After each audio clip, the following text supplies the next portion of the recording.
Tu sais ce qu'il y a de très agaçant dans ce qu'on entend sur les émotions? Il faut les accueillir. Bon, très bien, mais quand tu sors de violence, d'abus, ou quand tu es en plein divorce sous emprise, ou quand tu te bats avec la justice, quand tu essayes de protéger tes enfants, ou simplement de survivre à ce qui t'est arrivé. Franchement, tu fais comment exactement? Parce qu'à ce moment-là, tu n'as pas l'impression d'accueillir quoi que ce soit, hein. Tu as juste l'impression d'avoir pris une grosse vague dans la tête et tu t'y noies. Et parmi toutes les émotions qui existent, il y en a une que je retrouve toujours chez les personnes que j'accompagne, c'est la colère. Une colère immense contre la personne qui a fait du mal, contre ce qui s'est passé, peut-être contre ceux qui n'ont rien vu ou peut-être contre ceux qui ont vu mais qui n'ont rien dit, contre une justice qui parfois paraît interminable, contre un système entier et parfois contre soi. Et honnêtement, vu ce que certaines personnes ont traversé, cette colère me paraît tout à fait normale. Et j'ai envie de te dire quelque chose, cette colère n'est pas le problème. Au contraire, parce que parfois, c'est elle qui te sauve. C'est elle qui te fait dire stop, cette fois c'est terminé, je peux plus continuer comme ça. Et puis c'est elle aussi qui te fait souvent te lever le matin alors qu'en fait t'en peux plus.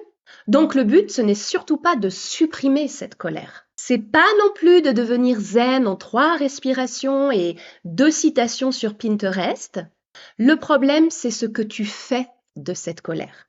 Parce que une injustice énorme, tu peux pas toujours la réparer. Tu peux pas toujours obtenir les réponses que tu voudrais. Tu ne peux pas toujours faire reconnaître ce qui s'est passé. Tu ne peux pas accélérer la justice et tu ne peux pas revenir en arrière pour changer ce qui s'est passé.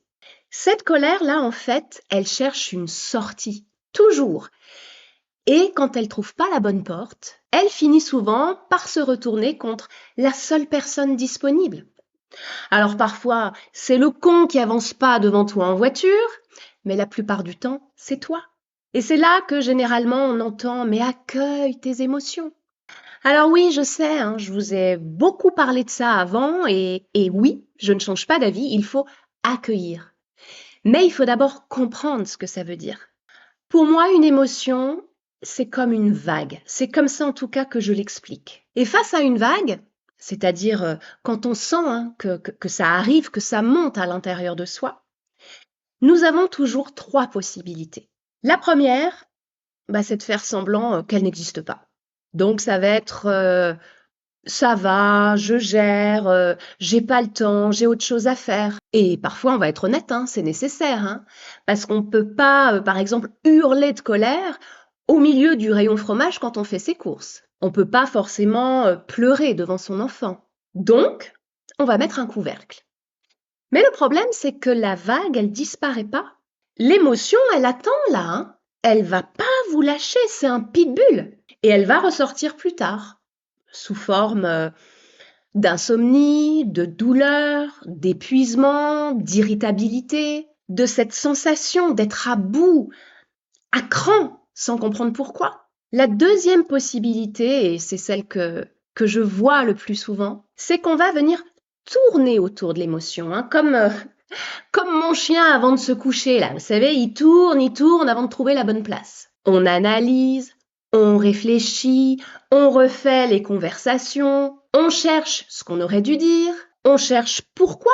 Pourquoi lui? Pourquoi elle? Pourquoi moi? Pourquoi ça? Pourquoi maintenant? Pourquoi personne n'a réagi? Pourquoi la justice est si lente? Et le piège, c'est qu'on croit avancer, mais en réalité, on tourne en rond parce que on reste dans la tête. Et l'émotion, elle attend toujours. Et la troisième possibilité, c'est de traverser. Et attention, traverser ou accueillir, ça ne veut déjà pas dire pardonner. Parce que là aussi, j'entends beaucoup de choses qui me décoiffent un peu dans ce genre de situation. Traverser, ça ne veut pas dire excuser. Traverser, ça ne veut pas dire comprendre la personne qui t'a fait du mal. Ça ne veut pas non plus dire que je deviens sage. Traverser, ça veut juste dire laisser l'émotion faire ce qu'elle a besoin de faire. Alors, sans que ça nuise à autrui, hein, bien sûr, mais sans que ça te nuise à toi non plus. Parfois, ça ressemble à des larmes, parfois, ça ressemble à un cri, parfois, ça ressemble à une page entière écrite sans réfléchir, parfois à une marche, une bonne course à pied, un sport de combat, parfois une séance pour que enfin tout sorte. Et ce qui est important aussi de comprendre, c'est qu'il n'existe pas qu'une seule vague. Il y en a souvent plusieurs. Donc, non, hein, si tu as déjà pleuré 100 fois ou couru un marathon et que ça revient, ça ne veut pas dire que tu régresses. Ça veut simplement dire qu'il reste encore quelque chose à libérer. Au fond, en fait, ce qui t'épuise le plus, c'est pas l'émotion. C'est l'effort colossal que tu fais pour la retenir. Et quand on vit des situations aussi graves, des violences ou une injustice, je crois qu'on a déjà suffisamment de poids à porter. Pas besoin d'ajouter celui-là. J'espère que cette vidéo pourra t'aider quand tu sens une vague de colère arriver.